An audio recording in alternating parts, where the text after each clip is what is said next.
Everyone in the house froze when the police burst in right during Grandpa's 80th birthday celebration and put handcuffs on him. No one could understand why they arrested a man who had spent his whole life helping neighbors and raising his grandchildren. But when the real reason was revealed, the family couldn't hold back their tears. Subscribe to the channel and tell us in the comments where you're watching from. The warm light of the afternoon sun poured through the curtains of the Johnson family home in Atlanta, filling the living room with a soft golden glow. Balloons and bright colors floated near the ceiling, and banners stretched across the walls announced a milestone that few ever reached: James Johnson's 80th birthday. The scent of fried chicken, baked macaroni and cheese, and freshly baked cornbread drifted from the kitchen into the gathering room, mingling with the sound of children's laughter and music playing softly in the background. James sat at the head of the table, wearing a dark blue sweater his daughter had given him last Christmas, his silver hair catching the light. His hands, though weathered by decades of hard labor and service, still radiated a quiet strength, and his smile revealed the pride of a man surrounded by love. His grandchildren dashed around the room, carrying plates and napkins, giggling as they tried to sneak extra cookies from the dessert table. James watched them with a heart full of gratitude. 8 decades of life had not been easy, but moments like these reminded him why he had fought so hard to keep his family close.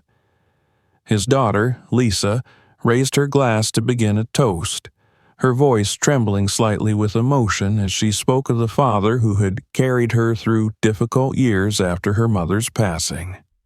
She reminded the room of his sacrifices, his kindness, and the endless ways he had been there for neighbors, friends, and strangers alike.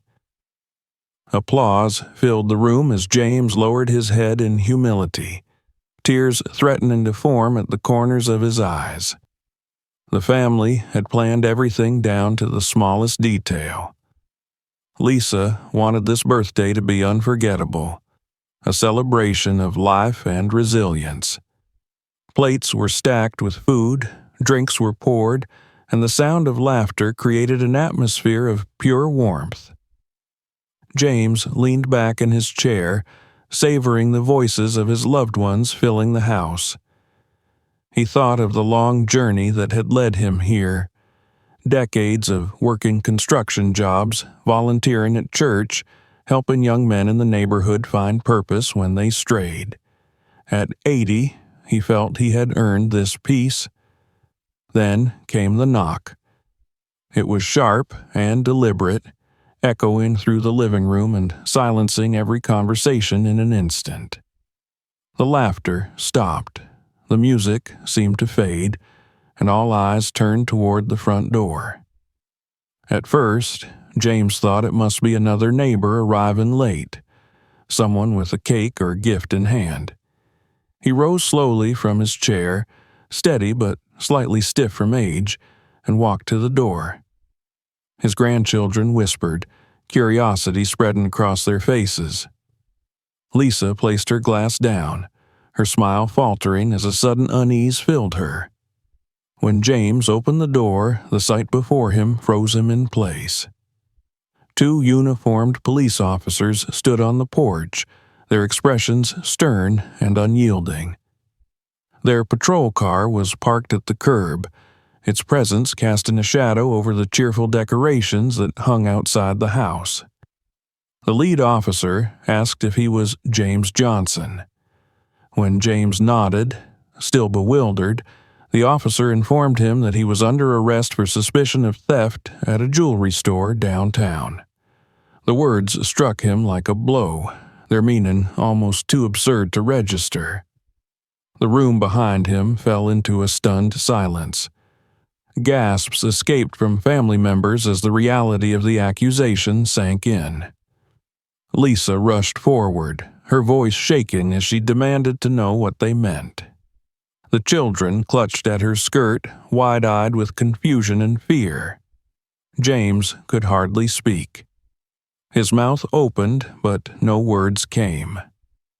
He had not set foot in a jewelry store in years, nor could he imagine why anyone would accuse him of stealing. Before he could gather his thoughts, the officer stepped forward and gently but firmly took his hands, pulling them behind his back. The cold snap of handcuffs around his wrists made the moment real in a way nothing else could. Lisa's cries filled the doorway as she begged them to stop, insisting there had been a mistake. Neighbors who had come for the party stood frozen, some covering their mouths in disbelief, others exchanging uncertain glances as though struggling to reconcile the man they knew with the accusations they heard. One of the grandchildren, no more than 8 years old, burst into tears, shouting for them to let go of his grandpa. The second officer tried to keep the scene under control, explaining that they were only following orders, but his words did nothing to soothe the chaos. James felt the weight of humiliation crash down upon him as he was led away from his own birthday celebration. The balloons swayed in the draft of the open door, the cheerful banners suddenly grotesque in their irony. He glanced back once, locking eyes with Lisa, whose face was streaked with tears as she held her children close. He wanted to reassure her, to promise that it was all a mistake and that he would come home soon, but the lump in his throat silenced him. The officers guided him down the walkway to their car, and the sound of the door closing behind him seemed to sever the thread of joy that had tied the family together just moments before. Inside the patrol car, James sat in stunned silence. He could hear his family's voices fading behind him, muffled by the closed windows, but the image of their faces remained etched in his mind. 80 years of living honestly, building trust, giving back to his community, and now, on the day meant to celebrate his life, he was being taken away like a criminal. He searched his memory, trying to make sense of what had just happened, but no explanation came. His heart pounded against his chest as the car pulled away from the curb, leaving behind the home that had only minutes ago been filled with warmth and laughter. For Lisa and the rest of the family, the moment the patrol car disappeared down the street marked the beginning of a nightmare they had never imagined. The children sobbed inconsolably, their birthday cards for their grandfather still lying unopened on the table. The food sat untouched, the music still playing faintly in the background, mocking the sudden silence of the room. Lisa held her father's empty chair and whispered through clenched teeth that she would not allow this injustice to stand. The celebration of life had been torn apart in the cruelest way possible, and yet in her heart a fire of determination began to burn. James had spent 80 years building a reputation as a man of integrity and kindness, but in a single moment, that reputation had been shattered in the eyes of strangers. He could only hope that the truth would come to light before it was too late. As the patrol car carried him into the unknown, he closed his eyes, praying that his family would stay strong. What he could not know was that this terrible day, the day his birthday turned into a nightmare, was only the beginning of a story that would unearth secrets buried for a lifetime, secrets that would change everything he thought he knew about himself and his past. The silence that filled the house after James was taken away lingered like a heavy cloud.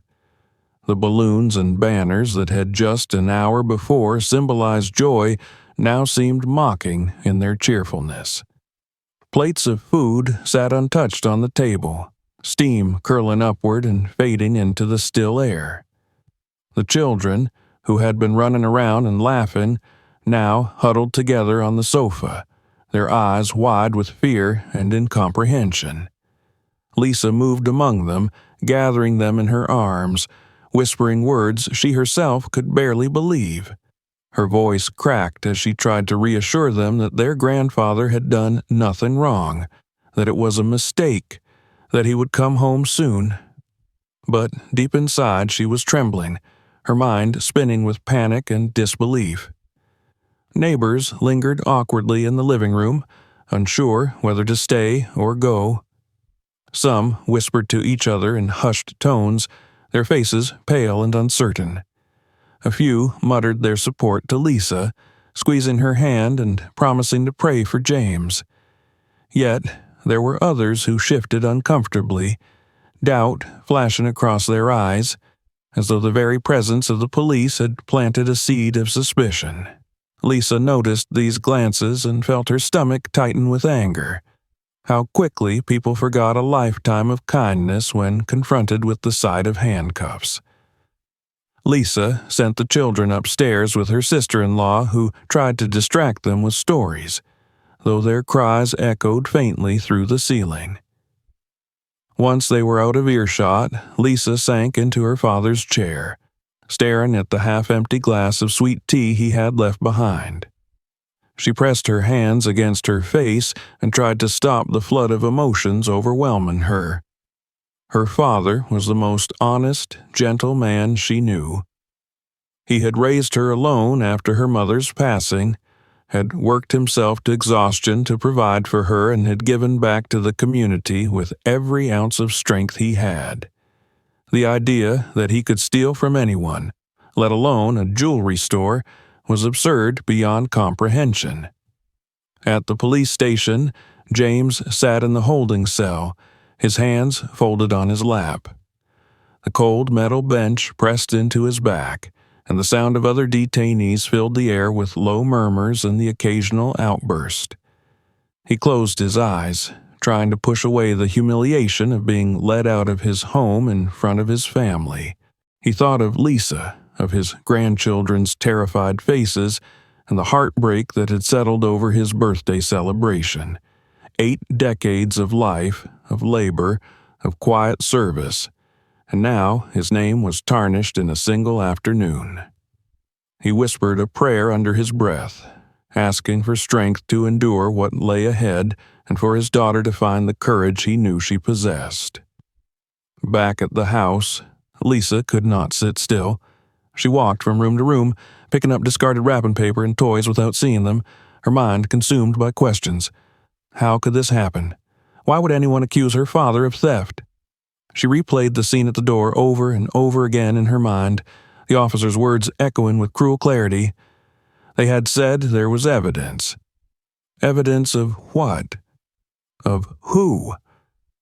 James rarely left the neighborhood anymore, and when he did, it was to attend church or help out at the food pantry. He hadn't walked into a jewelry store in years. The thought of him pocketing rings or chains was so laughable that it made her want to scream. Her phone buzzed with messages from friends and relatives who had heard the news already. Some offered sympathy, others asked for details, and a few offered cautious reminders to stay strong until the truth comes out. Lisa knew how quickly gossip spread, and she felt a wave of dread at the thought of people whispering her father's name in connection with a crime. She imagined the sideways glances at church, the murmurs in the grocery store, the doubt in people's eyes. She clenched her fists and swore she would not allow that to happen. That night, the house felt hollow without James. The children eventually cried themselves to sleep, but Lisa remained awake, sitting by the window and staring out into the quiet street. She thought of her father sitting in a cell, bewildered and broken-hearted. She thought of all the times he had told her that truth always had a way of coming to light, even when the world seemed blind.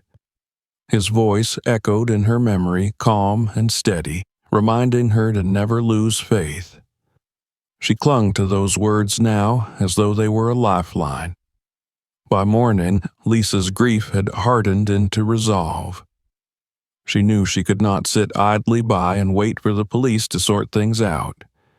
If her father's life was going to be destroyed by an accusation, she would have to fight to clear his name.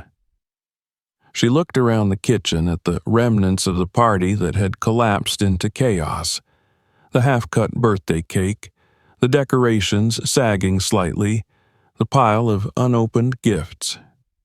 Everything felt surreal, as though a cruel trick had been played on them all, but Lisa's determination burned stronger than her despair. She gathered her children at the breakfast table and spoke with a steadiness she did not fully feel. She told them their grandfather was innocent, that he would come home, and that she would do everything in her power to prove it. They listened silently, their young faces still etched with fear, but her words planted a seed of hope. As she looked into their eyes, she made a silent vow. She would not rest until James was free. James, in his cell, awoke to the harsh light of morning. He was tired, his body aching from the cold bench, but his spirit was unbroken. He thought of Lisa and her fiery determination. He knew she would not abandon him, that she would seek the truth with every ounce of her being. He closed his eyes and prayed again, trusting that somewhere, somehow, the darkness would be pierced by light. And so, while the world outside began to question his innocence, while whispers spread through the neighborhood and the weight of accusation pressed down upon his family, the bond between father and daughter grew stronger. Lisa had made her choice. She would become his defender, his advocate, and his voice. The nightmare that had begun with a knock at the door was far from over, but she was ready to face it head on. She knew the road would be long and filled with obstacles, but she also knew this: her father was not a thief, and she would prove it. The party had ended in devastation, the house stripped of joy, but from the ashes of humiliation a new resolve had been born. Lisa's journey to uncover the truth was only beginning, and neither doubt nor fear would stop her. For James, for her children, and for the family name that had been dragged through the mud, she would fight. What none of them realized yet was that the answers they sought would lead them to revelations far deeper than a simple misunderstanding, to secrets buried so long ago that even James himself did not know they existed. The path to redemption was about to intertwine with the path of discovery, and it would change their lives forever. The morning after the arrest was filled with a numb heaviness that clung to every corner of Lisa's home. The decorations from the birthday party still hung limply from the walls, the balloons began to sag. Their cheerfulness turned grotesque in the face of what had happened. The house that had been full of laughter was now silent, as though grief itself had taken up residence. Lisa moved through the rooms with slow determination, gathering empty plates and glasses, each one a reminder of how quickly joy could be stripped away. Her children followed her quietly, no longer playful or talkative, their eyes full of questions they did not dare ask. Lisa knew she could not let this silence consume them. She had promised her children and her father that she would fight, and that promise carried her through the fog of despair. She dressed quickly, tied her hair back, and drove straight to the church where her father had spent much of his life. The streets blurred past her as she gripped the steering wheel, her thoughts circling the same impossible questions. Who had accused her father, and why? What evidence could be strong enough to drag an 80-year-old man from his birthday celebration in handcuffs? The church stood tall at the corner of the neighborhood, its brick walls weathered by time but still radiating strength.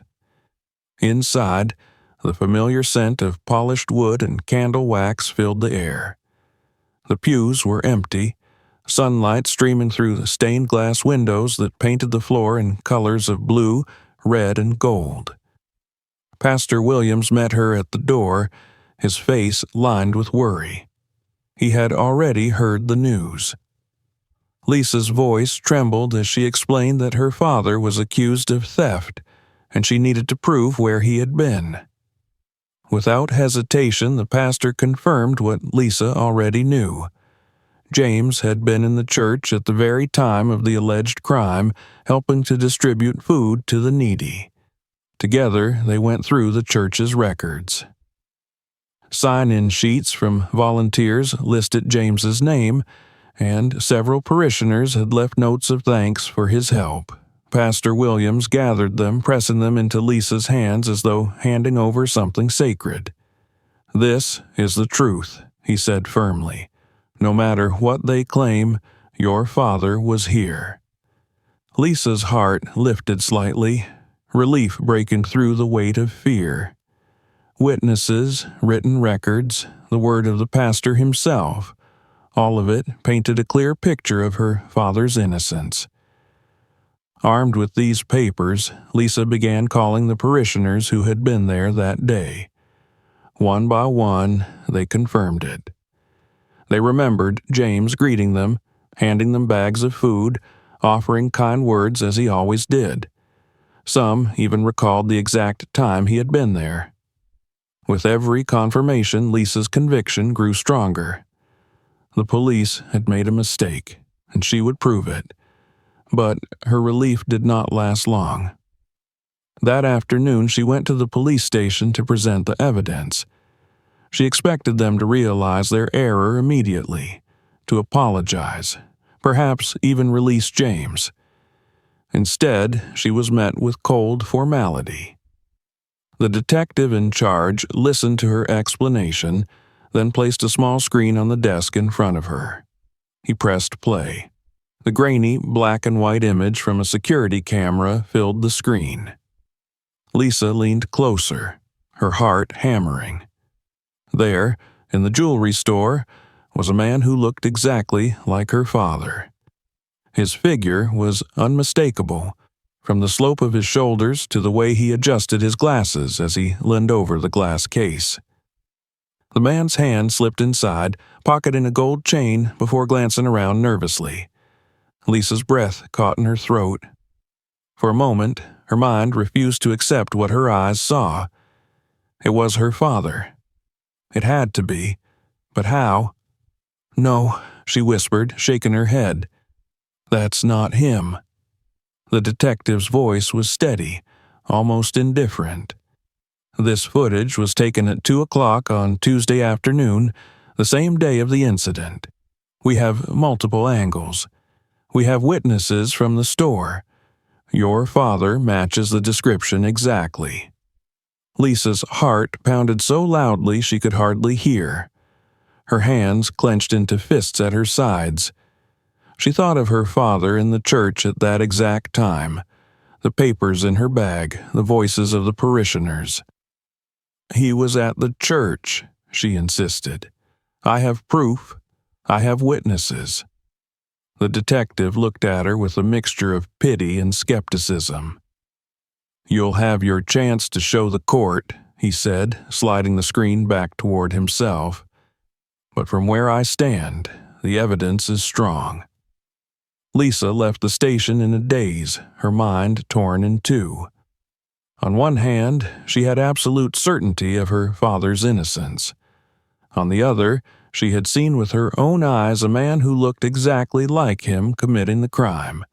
She drove home slowly, her thoughts swirling. How could both be true? How could her father be in two places at once? That night, she sat at the dining table with the papers spread out before her, the television playing quietly in the background. Her children sat nearby, whispering to each other, their eyes darting nervously toward her as though afraid to break the silence. Lisa's hands trembled as she picked up the photographs she had taken of the church records. Her father's name, written in his own neat handwriting, marked the page. She clutched it like a lifeline, but the image from the jewelry store haunted her. Every time she closed her eyes, she saw the figure adjusting his glasses, the familiar curve of his shoulders. She replayed the video in her mind, looking for flaws, for tricks of light or shadow, but none came. The resemblance was too perfect. The possibility that someone could be deliberately impersonating her father crept into her thoughts, chilling her to the core. The neighbors, too, began to whisper. By the next morning, word had spread throughout the community. Some stopped by to express their disbelief and offer support, while others avoided her eyes when she passed. Lisa overheard conversations, fragments of doubt carried on the breeze. Maybe he needed the money. You never really know people. It's always the ones you least expect. Each word was like a knife twisting in her chest. James remained in his cell, bewildered by the accusations and the weight of evidence that seemed to crush his protests of innocence. He clung to the memory of the church that day, of the people he had helped, and prayed that their voices would be enough to clear his name. Lisa sat awake into the small hours of the morning, her mind refusing to rest. She thought of the detective's dismissive tone, of the neighbors' uncertain glances, of the video that showed a man who looked so much like her father it defied explanation. The papers from the church were stacked neatly before her, but they seemed fragile compared to the force of the image burned into her mind. As the first light of dawn broke through the curtains, Lisa knew that her journey was only just beginning. She would need to dig deeper, to look closer at the evidence and to find answers that the police seemed unwilling to seek. Somewhere, hidden in the confusion, was the truth. She could feel it, like a thread buried beneath layers of lies and mistakes, and she would not rest until she pulled it free. The nightmare had grown darker, but with it her determination had only sharpened. What she did not yet realize was that the truth she sought would not only clear her father's name, it would unravel a secret buried for a lifetime, a secret that would shake her family to its core. The sleepless night had left Lisa's eyes red and swollen, but her resolve sharper than ever. The image of the man in the jewelry store haunted her with merciless precision. It was her father, and yet it was not. Every small detail of his figure matched, but something in her heart rejected it completely. She could not explain why, only that she knew it was impossible. James had been in the church that day. She had proof, and she would cling to it until her last breath. But proof alone was not enough. Not when the police held footage that made even her question her own father for a split second. She needed someone who would dig deeper than the authorities cared to go, someone who would not dismiss her as a desperate daughter. That morning, she found herself parked in front of a small office tucked between a laundromat and a grocery store.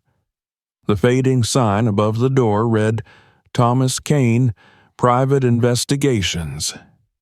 The building looked unimpressive, but Lisa had heard from a friend that Kane was a man who once worked for the police, a man who had left because he could not stomach the bureaucracy and compromises of the system. She stepped inside, clutching her father's papers and a folder of photographs like they were a shield against the world. Kane was a tall man in his late 50s with graying hair and a weary expression that suggested he had seen more than he wished to remember. He listened in silence as Lisa explained everything, from the arrest at the party to the footage that seemed to condemn her father. He didn't interrupt, only leaned back in his chair with his arms crossed, his eyes narrowing slightly as though measuring her determination. When she finished, her voice breaking from exhaustion, he simply nodded.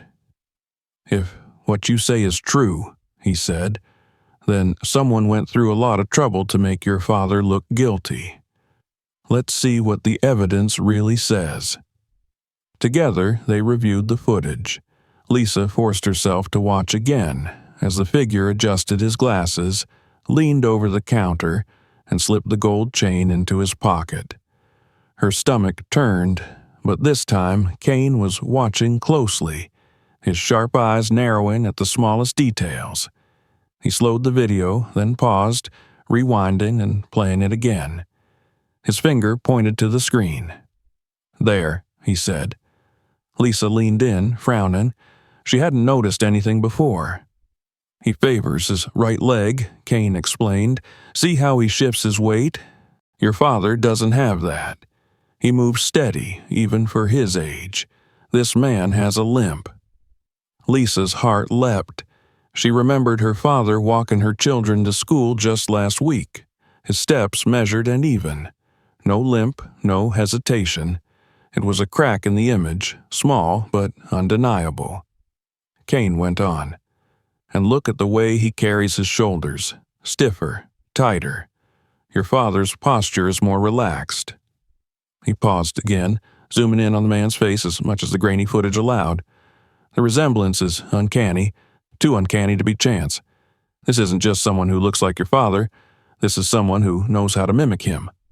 The words sent a chill down Lisa's spine. Someone was pretending to be her father. But why? What reason could anyone have to disguise themselves as an 80-year-old man and commit a crime in his name? It was absurd, and yet the evidence on the screen suggested nothing else. Kane began running the image through the software on his computer, a system he still had access to from his days with the department. It scanned through databases, searching for matches. Lisa sat in tense silence, her hands clasped together, her eyes fixed on the screen as the program worked. Minutes stretched into what felt like hours, until finally, a result appeared. The match was startling. Another man, his features so similar to James's that Lisa's breath caught in her throat, stared back at her from the screen. The resemblance was not just close, it was identical. Lisa's hands shook as she whispered, "It can't be." She leaned closer, studying the photograph, the familiar shape of the jawline, the same eyes, the same build. The name beneath the photograph read Michael Harris. Her mind spun as she tried to make sense of it. Harris was not a name she knew, not a relative or a neighbor. Yet the face staring back at her was her father's face, aged by the same years, shaped by the same history. Kane sat back, his eyes steady on hers. "I don't know what's going on here, but I'll tell you this much. That's no coincidence. Whoever this man is, he's connected to your father in a way you don't yet understand. The kind of resemblance we're looking at doesn't happen by chance." Lisa could barely breathe. Her thoughts raced back to her childhood, to the stories her father had told her about his early life. The mother he had lost too soon, the hardships they had endured. Never once had he mentioned a brother, let alone someone who could be his twin. She felt the ground shifting beneath her, the certainty she had clung to suddenly replaced by 100 questions that offered no comfort. Kane closed the computer and looked at her firmly. "The police won't dig this deep. They've already got what they think is enough. If you want to clear your father, you'll need to be ready to uncover truths that may not be easy to hear. Are you prepared for that?" Lisa nodded slowly, though inside her heart pounded with dread. She thought of her father sitting in his cell, bewildered and broken, and she knew she had no choice. She would endure whatever truths lay ahead if it meant bringing him home. She gathered the folder of documents, her resolve hardening into steel. That night, as she drove home, the city lights blurred against the windshield. The name Michael Harris echoed in her mind like a drumbeat. Who was he? How could he look exactly like her father? The questions gnawed at her as she pulled into the driveway where her children waited at the window with anxious faces. She forced a smile, though her hands still trembled, and kissed them good night, promising that everything would be all right. But as she lay awake later, staring into the darkness, she knew the truth was only beginning to reveal itself. Somewhere out there was a man who shared her father's face, a man who had stolen not just a chain from a jewelry store, but also the piece of her family. The investigation had begun to peel back the layers of mystery, and with each answer came more unsettling questions. Lisa felt the weight of it pressing on her chest, but beneath the fear was a spark of clarity. This was no mistake, no simple mix-up. There was something deeper at work, something that tied her father's past to the present in ways he himself might not even know. She closed her eyes, clutching the papers to her chest, and whispered a silent vow to herself. She would find the truth, no matter how painful it turned out to be. And when she did, she would free her father from the nightmare that had consumed him. But in the stillness of the night, she could not shake the feeling that the answers she sought would change everything she thought she knew about her family. Lisa sat in her living room, the name Michael Harris echoing endlessly in her thoughts. It seemed impossible that there could be another man so completely identical to her father. The night stretched on in restless silence, her mind gnawing at the possibility. Every detail of her childhood resurfaced, every story James had told about his past, and yet there had never been the slightest hint of another. She remembered evenings when he had spoken about his own mother, a fragile woman who had worked herself to exhaustion, and about the hardships of growing up without much money. But his stories had always been solitary. There was never mention of a sibling, let alone one who could pass for his reflection. She felt as though the foundation of her entire life was being pulled apart brick by brick, revealing something darker underneath. The next morning, she returned to Kane's office, clutching a notebook filled with her frantic scribbles from the night before. Kane had already been digging. His desk was covered with old files, scraps of photocopied records, and handwritten notes that seemed to map out the hidden corners of her father's life. When Lisa walked in, his eyes lifted from the papers, heavy with the gravity of what he had uncovered. He gestured for her to sit. "I've been looking into this Harris," he said. "What I've found doesn't make sense, unless your father's past isn't what he believed it to be." Lisa leaned forward, her breath shallow. Kane explained that birth records from the hospital where her father had been born showed something startling. There had been 2 infants delivered that day to the same mother. One had been listed as James Johnson, the other as Michael Harris. Lisa shook her head in disbelief, insisting there must have been a mistake. But Kane's voice carried no doubt. "Your father has a twin brother," he said quietly, "separated from him at birth." The words hung in the air, heavy and irrevocable. Lisa's hands trembled as she pressed them against her face. She tried to picture her father as a baby, his mother holding him and another infant lying beside him. The image felt surreal, like trying to imagine a memory that had been erased. Kane explained further. The hospital records indicated that the Johnson family, overwhelmed by poverty, had made the heartbreaking decision to give one child to the state. The boy had been adopted under another name, Harris, and his path had diverged from her father's before he had even learned to walk. Lisa left the office in a daze, the streets blurring around her as she drove. She thought of her father, sitting in a cell, unaware that his entire life was about to be reframed by this revelation. She thought of the children upstairs in her house, who had cried themselves to sleep believing their grandfather might never come home. How could she explain to them that there was another man out there with his face, a man tied to their family by blood yet unknown for all these decades? She spent that evening combing through the old photo albums her father kept in a wooden chest. She traced her fingers over the worn images of her grandmother, a woman with tired eyes and a gentle smile, her arm around a young James. There were no pictures of another child, no sign of Michael, no evidence that her father had ever known the truth. That was the most difficult part to reconcile.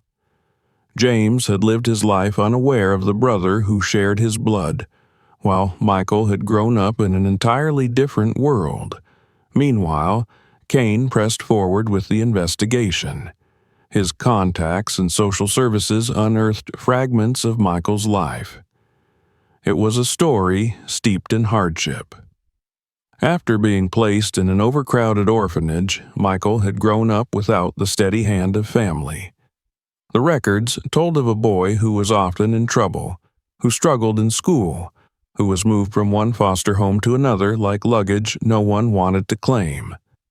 By the time he was a teenager, his file was marked with frequent notes of aggression, truancy, and petty theft. Lisa sat with Kane as he recited these findings, each word like a stone added to her chest. She pictured Michael wandering the streets as a boy while her father had been at home with a family, even if modest and struggling. She saw the cruel fork in the road, the way fate had split two brothers apart and sent them down opposite paths. It filled her with a sorrow so deep she could hardly breathe. Michael's adulthood followed a predictable, tragic course. Odd jobs, short stints in warehouses or kitchens, broken by stretches of unemployment. Arrests for shoplifting, for drunken fights, for trespassing. He had lived in the shadows, always a step away from collapse, surviving but never truly living. Kane's voice softened as he recounted the details, as if he too felt the injustice of it. "It's no wonder he ended up where he did," he said. "Life never gave him a chance." That night, Lisa couldn't stop replaying the security footage in her mind. For the first time, she looked at the man not with anger, but with something else, an aching pity. The resemblance to her father was uncanny, but the eyes told a different story.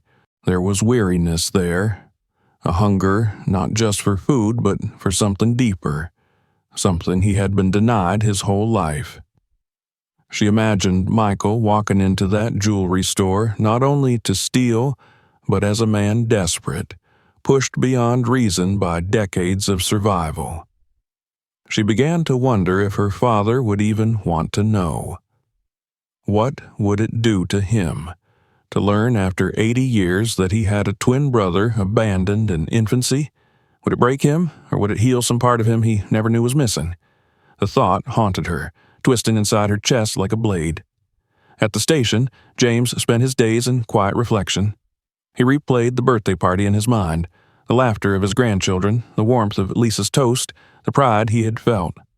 Now, confined to the gray walls of his cell, those memories seemed like treasures from a past life. He spoke little, his voice reserved for prayers whispered in the stillness of night.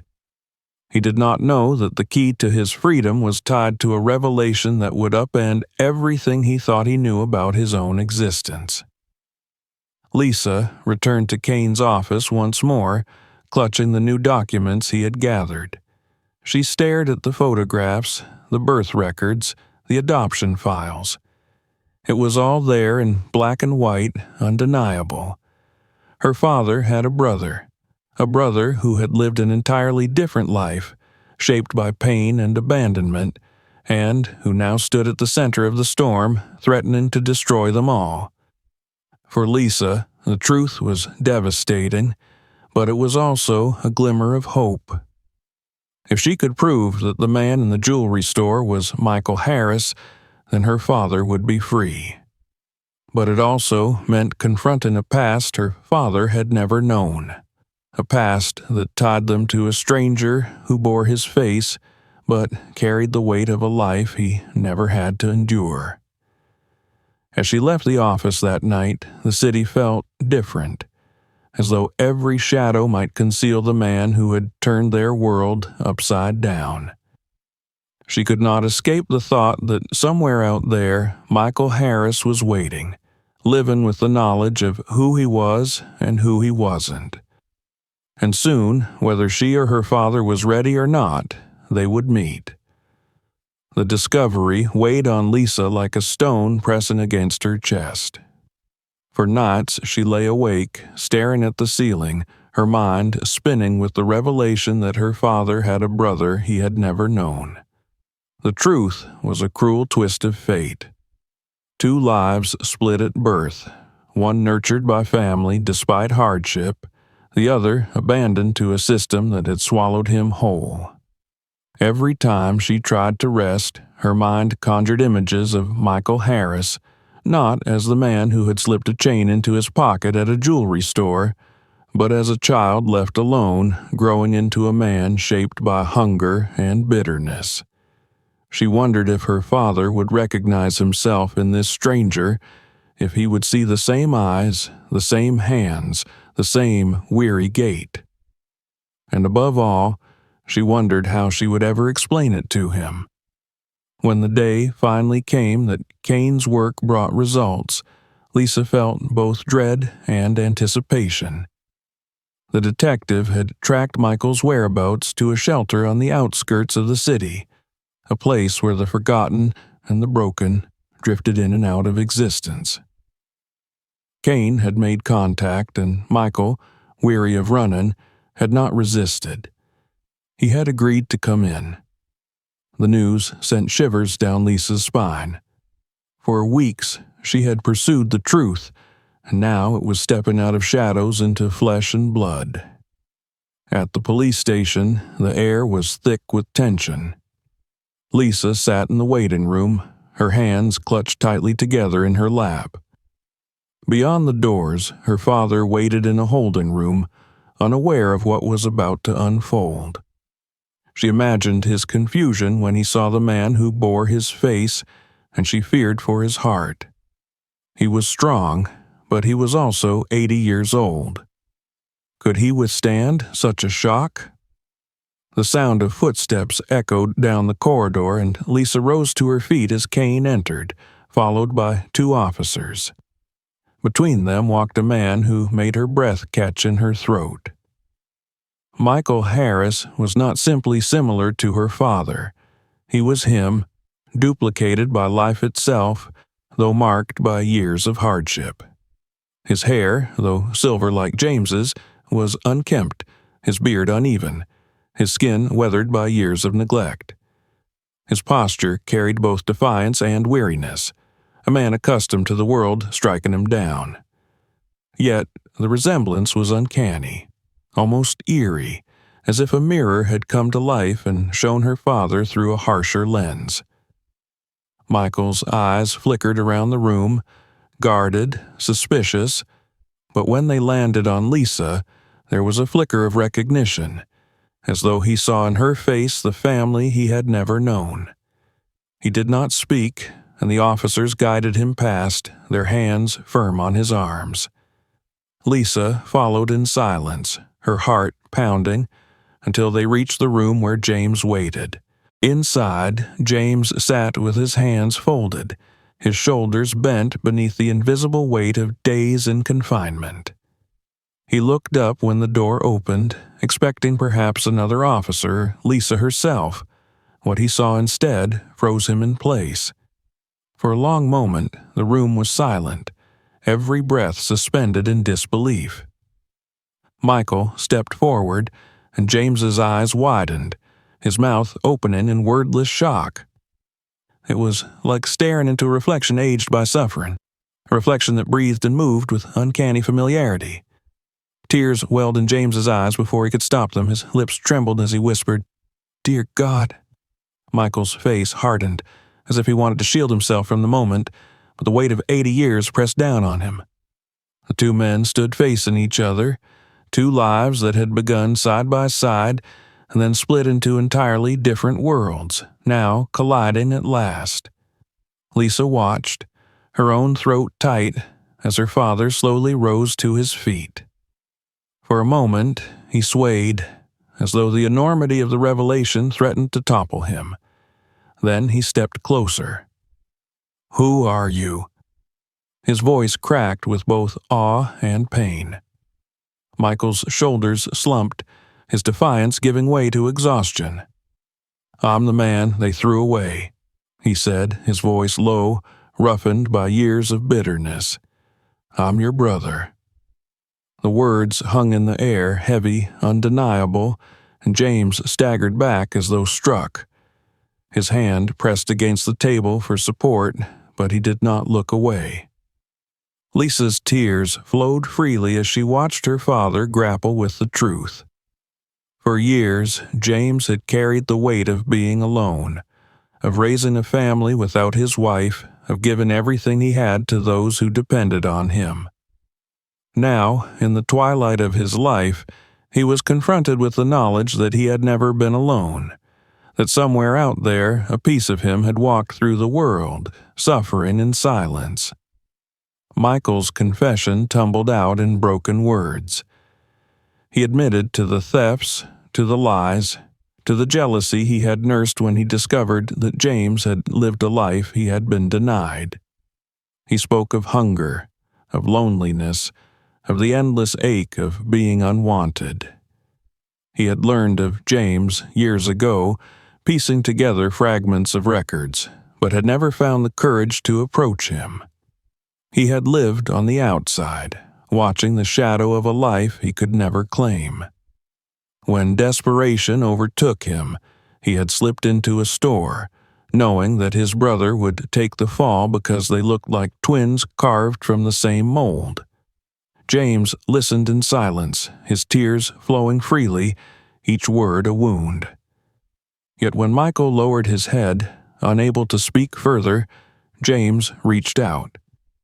His hands, wrinkled and worn, closed around his brother's shoulders. "You are not what the world made you," he said, his voice thick but firm. "You are my blood, my brother." For the first time, Michael broke. The years of bitterness cracked, and tears streaked down his face as he collapsed into James's embrace. The two men held each other, their sobs filling the small room, the decades of separation melting into a single moment of recognition. It was a reunion born not of joy, but of sorrow, of lost years and missed birthdays, of lives that should have been intertwined but were torn apart before they began. Yet, in that embrace there was also healing, a fragile hope that even at 80, it was not too late to find one another. The officers stepped back, allowing the scene to unfold, and Lisa pressed her hand to her mouth, her heart breaking and mending all at once.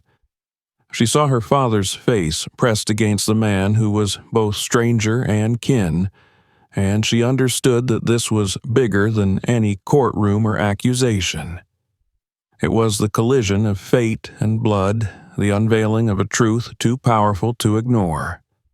When the time came for the court to decide, James himself stood before the judge and pleaded for mercy on his brother's behalf. His voice trembled, but carried the conviction of a man who had lived honestly and seen enough of life to know the weight of mercy. He begged that Michael not be sent to prison, that his years of suffering had been punishment enough. The courtroom fell silent at the sight of an old man asking not for his own freedom, but for his brother's. The judge, moved by both the evidence and the plea, handed down a sentence of community service rather than incarceration. James and Michael left the courthouse side by side, their hands brushing against each other like a tether that neither wanted to let go. For James, the discovery had reopened wounds he never knew existed, but it had also given him something he thought he would never find in his old age: a brother. For Michael, it was a chance at redemption, a chance to live not as a ghost in another man's shadow, but as part of the family he had been denied. Lisa walked beside them, her children running ahead, laughing for the first time in weeks. She looked at the two old men, so similar, so different, and felt tears gather in her eyes again. The nightmare that had begun with a knock at the door had led them to this moment. a moment of pain and reconciliation, and though nothing could erase the decades they had lost, the future lay before them fragile but filled with possibility. The courthouse steps felt like a threshold between two worlds as James and Michael walked out together, their hands occasionally brushing, neither of them willing to let the distance grow too wide. The crowd outside buzzed with curiosity, strangers whispering about the two elderly men who looked as though they had been carved from the same stone, but Lisa paid no mind to the stares or the murmurs. All she saw was her father walking freely once more, the weight of false accusations lifted from his shoulders, and beside him, the brother who had finally stepped out of the shadows. Her children ran ahead, their laughter ringing in the air, a sound that seemed to erase weeks of fear and tension from the family's hearts. The first days after the trial were uncertain. Michael had been sentenced to community service, a punishment lighter than anyone had expected, thanks to James's plea. Yet it was more than just the law that needed mending. Within the walls of Lisa's home, the presence of a new family member was strange, even unsettling. Michael was no longer a nameless figure haunting their nightmares, but his sudden place in their lives carried its own weight. The children eyed him cautiously at first, whispering questions to their mother about why he looked so much like their grandfather, why he had done bad things. Lisa answered gently, telling them that life had not been fair to Michael, that he had grown up without the love and stability they took for granted. She told them that sometimes people lost their way, but that everyone deserved a chance to find it again. James, too, had to adjust. His days in confinement had left him weary, but more than that, the discovery of a brother so late in life had shaken the very roots of his being. He often sat with Michael in the evenings, the two men staring at the family photographs spread across the table. James would point out Lisa as a child, the milestones of her life, the faces of grandchildren smiling at birthdays and holidays. Michael would listen quietly, his expression a mixture of wonder and grief, as though every image was both a gift and a reminder of all he had lost. Sometimes he would reach out and touch the photographs with trembling fingers, as if trying to absorb decades of life he had never known. Despite the awkwardness, Michael began to carve a place for himself. He worked hard at his community service, tending to public gardens, cleaning parks, and fixing broken benches with a quiet diligence that surprised even those who supervised him. At home, he offered to help Lisa repair a creaking fence, or to rake the leaves in the yard, his hands steady despite his age. The children watched him cautiously at first, but soon they followed him around the garden, curious about his stories. He told them of the odd jobs he had held, of the streets he had walked, and though his stories were not filled with the same warmth as James's, they carried a raw honesty that fascinated the children. Little by little, their fear gave way to acceptance. Lisa found herself moved by the sight of her father and uncle together. She would glance through the kitchen window to see them sitting side by side on the porch, their profiles nearly indistinguishable in the fading light. Sometimes they spoke in low voices, sharing memories and regrets, and sometimes they simply sat in silence, the presence of each other enough. For James, it was as though a piece of himself he had never known was finally restored. For Michael, it was a home he had yearned for but never dared to believe he could have. As the months passed, the rhythm of family life returned. The shock of the arrest faded into memory, the whispers of neighbors replaced by the resilience of truth. Yet, the family was not the same as before. They had been reshaped by what they had endured, by the discovery of hidden bonds and the reminder of how fragile reputation could be. James carried himself with a renewed humility, grateful for every moment of freedom and every embrace of his grandchildren. Michael, too, softened. His bitterness began to erode under the steady kindness of those around him. He was no longer simply a man defined by his hardships, but a brother, an uncle, and a part of something larger than himself. The following year, when James's 81st birthday approached, Lisa insisted on holding another celebration. At first, James resisted, still haunted by the memory of the party that had ended in humiliation. But Lisa was determined. This time, she said, they would reclaim the day, not as a reminder of sorrow, but as a symbol of survival. Michael helped her prepare, his hands clumsy but eager as he hung decorations and carried trays of food to the table. The children darted around him with laughter, no longer afraid, calling him Uncle Michael as though the title had belonged to him all along. When the day arrived, the house once again filled with friends and neighbors. The decorations sparkled, the air buzzed with warmth, and the sound of laughter rose once more. James sat at the head of the table, but this time he was not alone. Beside him sat Michael, their resemblance striking to all who entered the room. The sight of the two old men side by side silenced the murmurs of gossip that had once plagued the community. Now there was only awe and a sense of something miraculous. As the cake was brought out, the candles flickering brightly, Lisa looked at her father and uncle, her heart swelling with pride. The two brothers leaned toward the cake together, their breaths mingling as they blew out the candles in unison.